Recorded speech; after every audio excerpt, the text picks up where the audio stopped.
Hi friends, you are very most welcome on unique study with Ajay.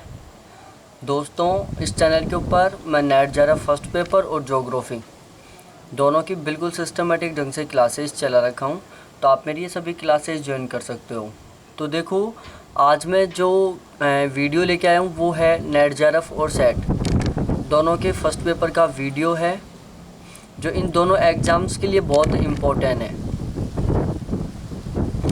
यहाँ पर इन दोनों exams में फर्स्ट पेपर के इस वीडियो से 100% चांसेस हैं कि एक क्वेश्चन तो आएगा, क्योंकि ये जो वीडियो है वो इसमें जो क्वेश्चंस हैं वो बहुत सारे इम्पोर्टेंट क्वेश्चन हैं। तो आपको इन सभी क्वेश्चंस को अच्छी तरीके से पढ़ना है और उसका आंसर मेरे को कमेंट बॉक्स में कमेंट करके बताना है कि इसका करेक्ट आंसर क्या है और आपने टोटल कितने क्वेश्चन सही किए हैं। तो देखो, हमारा चैप्टर 21 है। इससे पहले हमने 20 चैप्टर कंप्लीट कर लिए हैं। इस चैप्टर में टोटल क्वेश्चन है 10, जिनको आपको केवल 10 मिनट में कंप्लीट करना है। यदि आपका 60% स्कोर होता है तो आपका स्कोर गुड है। यदि आप 70% स्कोर करते हो या 7 क्वेश्चन सही करते हो तो आपका स्कोर बेस्ट है।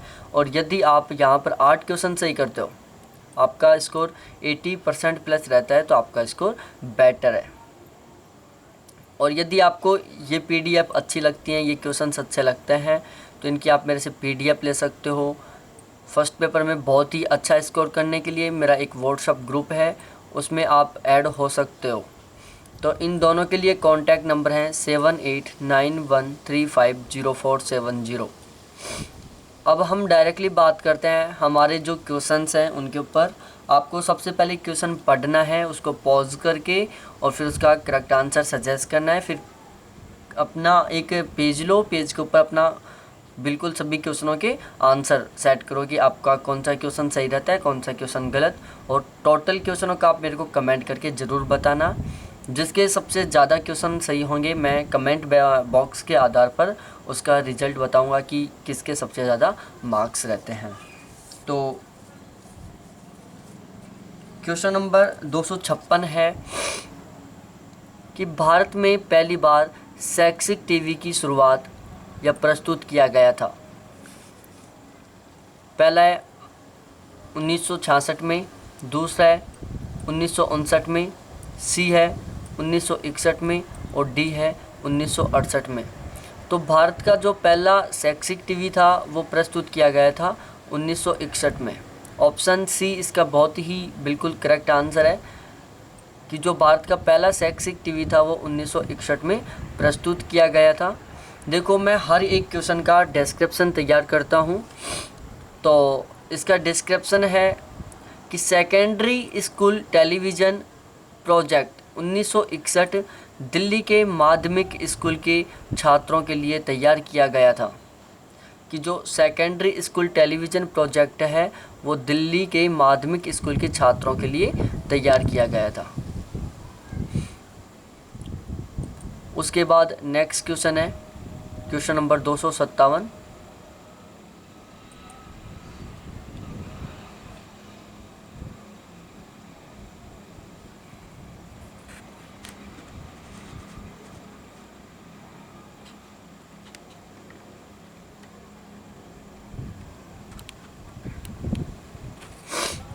क्वेश्चन नंबर 257 है कि सही क्रम में व्यवस्थित करो। यहाँ पर टोटल 4 कोड दिए हुए हैं जिनको आपको सही क्रम में व्यवस्थित करना है। पहला है संचरण का माध्यम, दूसरा है संकेतीकरण, तीसरा है प्रतिक्रिया, चौथा है गुण वाचन। और निम्नलिखित कोडों से सबसे उपयुक्त उत्तर का चयन करें।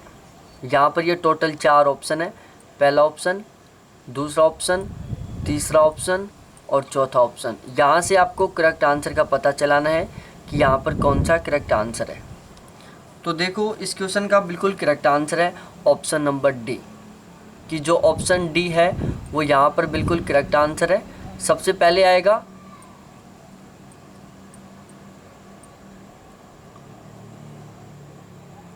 यहाँ पर सबसे पहले आएगा संकेतीकरण। क्या है? सबसे पहले आएगा संकेतीकरण। उसके बाद आएगा संचरण का माध्यम। उसके बाद आएगा गुड वाचन तीसरे नंबर पर, और लास्ट चौथे नंबर पर आएगी प्रतिक्रिया, जिसको हम बोलते हैं फीडबैक।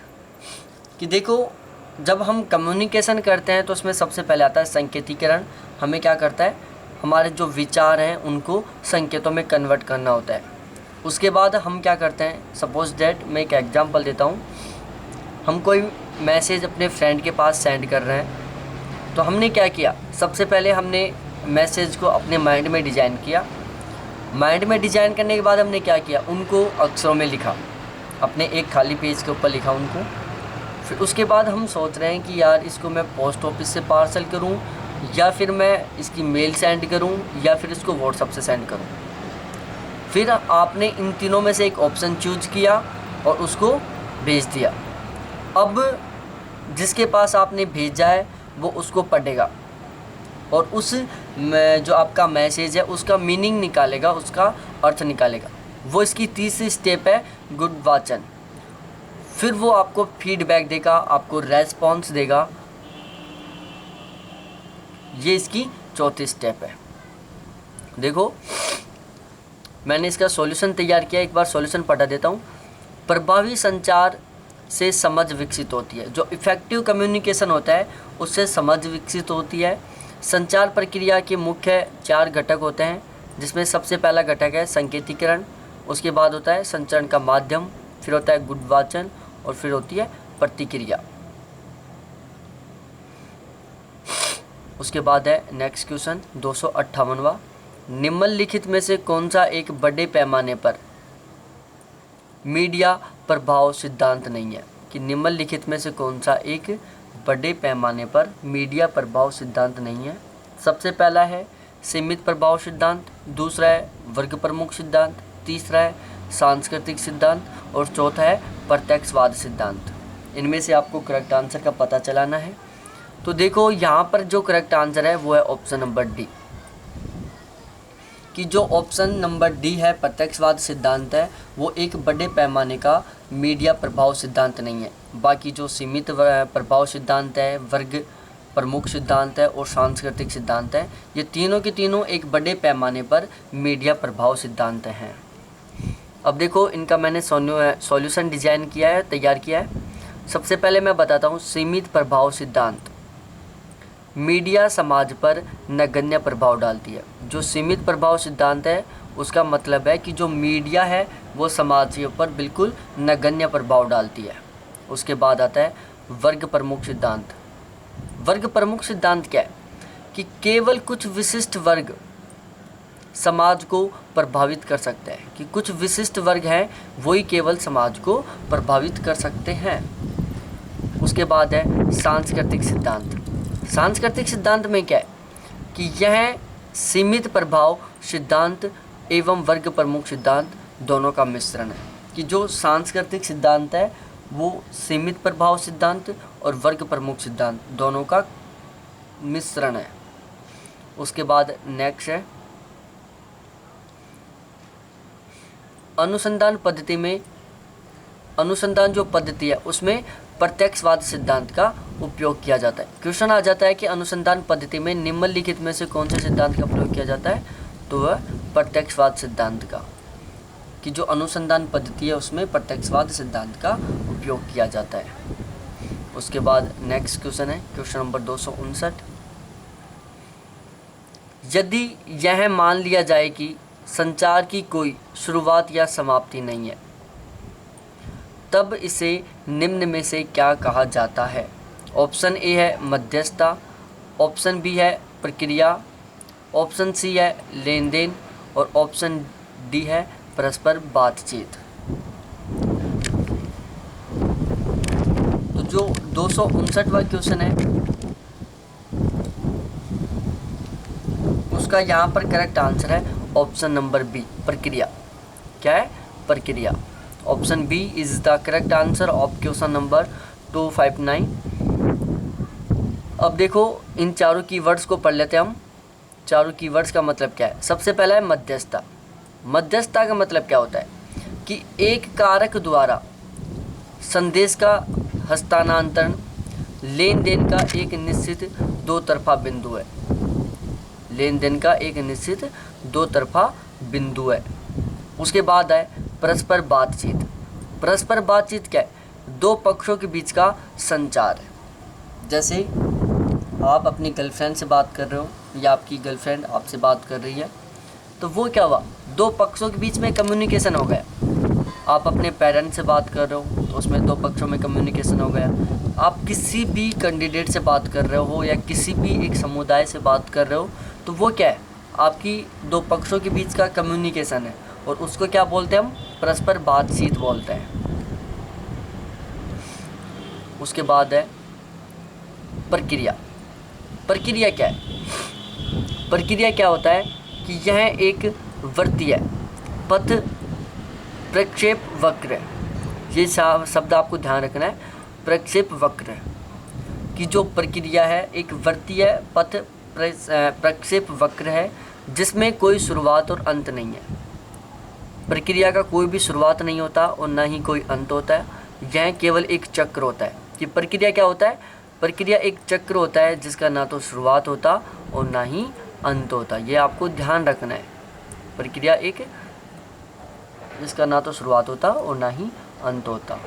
उसके बाद 260वां क्वेश्चन है। ऑप्शन ए है 9। उसके बाद जो 260वां क्वेश्चन है वो रीजनिंग का क्वेश्चन है। सबसे पहले 9 है, फिर 28 है 28, फिर 65 है, फिर 126 है, फिर क्वेश्चन मार्क है।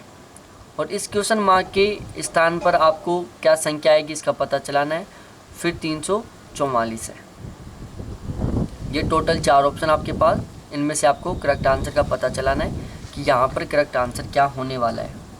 तो जो 260वां क्वेश्चन है, यहाँ पर जो करेक्ट आंसर है वो आएगा 217। अब देखो 217 क्यों आएगा यहाँ पर, ये मैं आपको बता देता हूँ।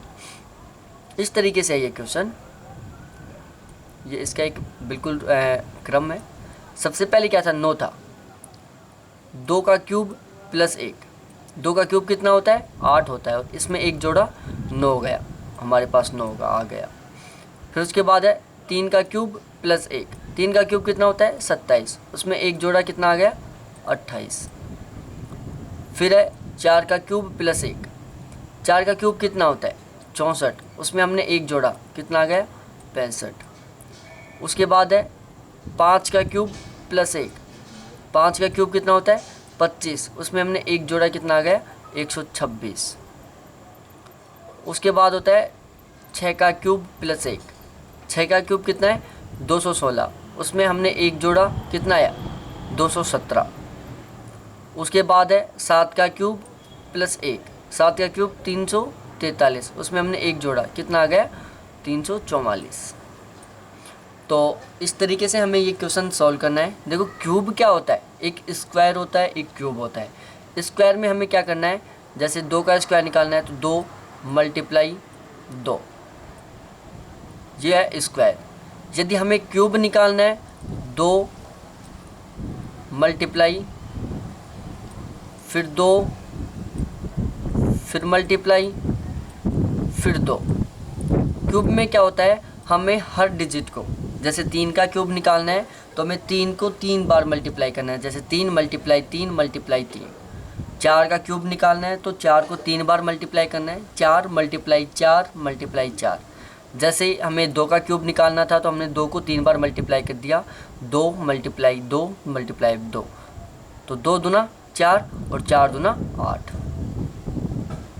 इस तरीके से होगा। उसके बाद नेक्स्ट क्वेश्चन है 261वां। एक खास कोड में TEMPORAL को OLDSMBSP लिखा जाता है, तो उस कोड में CONSIDER कैसे लिखा जाता है? ये एक कोडिंग डिकोडिंग का क्वेश्चन है।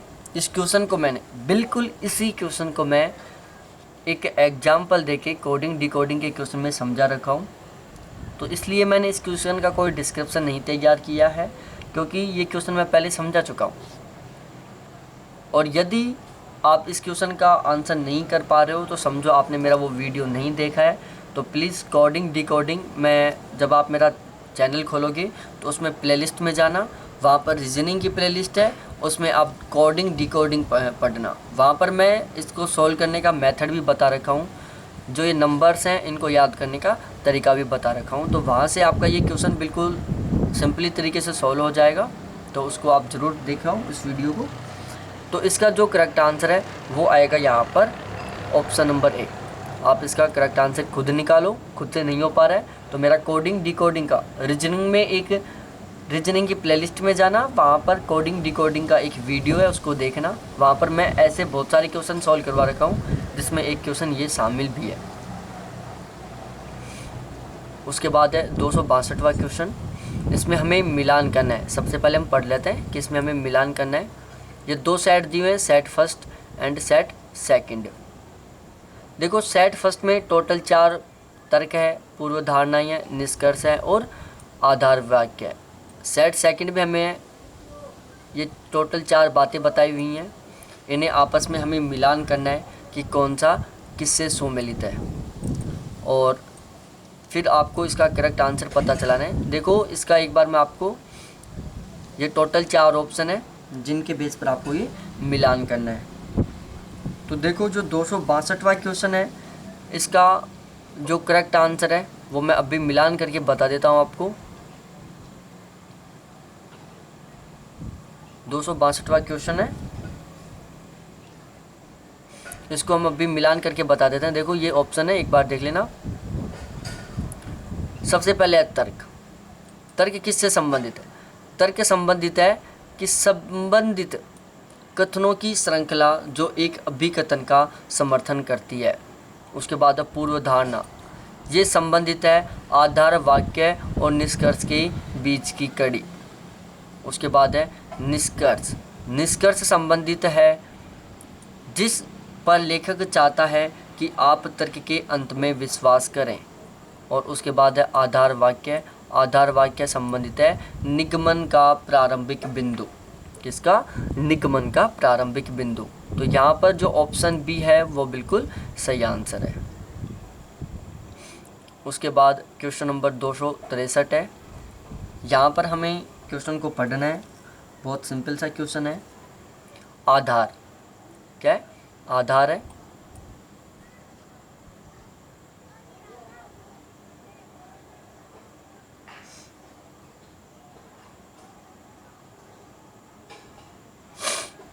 आधार। सभी बिल्लियों में लंबी पूंछ होती है। सभी बिल्लियों में लंबी पूंछ होती है। शंकु एक कुत्ता है। दूसरी बात है जिसको हम निष्कर्ष बोल रखे हैं, निष्कर्ष है इसलिए शंकु की पूंछ है। यह किस प्रकार का तर्क है? एक साइड आधार है, दूसरी साइड निष्कर्ष है। आधार और निष्कर्ष हमने पढ़ लिया है। हमें पता चलाना है कि ये जो क्वेश्चन है वो किस प्रकार का तर्क है। पहला है निगमनात्मक, दूसरा आगमनात्मक, तीसरा अनौपचारिक और चौथा अप्रवर्तक। तो जो ये कथन है वो है निगमनात्मक। क्या है? निगमनात्मक है। देखो ये ध्यान रखना है, सबसे पहले जो ये क्वेश्चन है वो बहुत इम्पोर्टेंट है। वो इम्पोर्टेंट इन दोनों की वजह से है, आगमनात्मक और निगमनात्मक, इन दोनों की वजह से। इन डिडक्टिव मेथड और डिडक्टिव मेथड से हर बार क्वेश्चन 100% आता है। इन्हें आपको बहुत ही सही ढंग से पढ़ना है, इनको समझना है। आप इनको समझ लोगे तो 100% इस क्वेश्चन को बहुत ही आसानी से सॉल्व कर दोगे। देखो इसका सॉल्यूशन पढ़ा देता हूँ एक बार मैं। निगमनात्मक तर्क जो सामान्य कथनों से आरंभ होकर विशिष्ट और विशिष्ट तार्किक निष्कर्ष तक पहुंचता है। निगमनात्मक तर्क क्या होता है कि यह सामान्य कथनों से प्रारंभ होता है और विशिष्ट तार्किक निष्कर्ष तक पहुंचता है। तो यह विशेष से सामान्य माना जाता है कि जो निगमनात्मक होता है वो क्या होता है? विशेष से सामान्य की ओर जाता है। उसके बाद 265वां क्वेश्चन है। निम्नलिखित में से कौन सा कथन सभी एथलेटिक्स प्रतिभाशाली हैं के विपरीत है?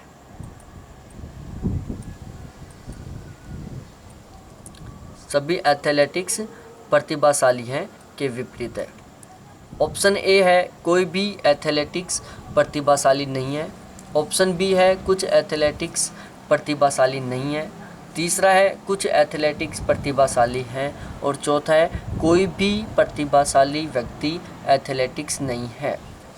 तो जो 264वां क्वेश्चन है उसका करेक्ट आंसर है ऑप्शन नंबर ए कि कोई भी एथलेटिक्स प्रतिभाशाली नहीं है। हमारा कथन था कि सभी एथलेटिक्स प्रतिभाशाली हैं। यहाँ पर सभी को कम माना गया है कि जितने भी व्यक्ति हैं वो सब के सब एथलेटिक्स हैं।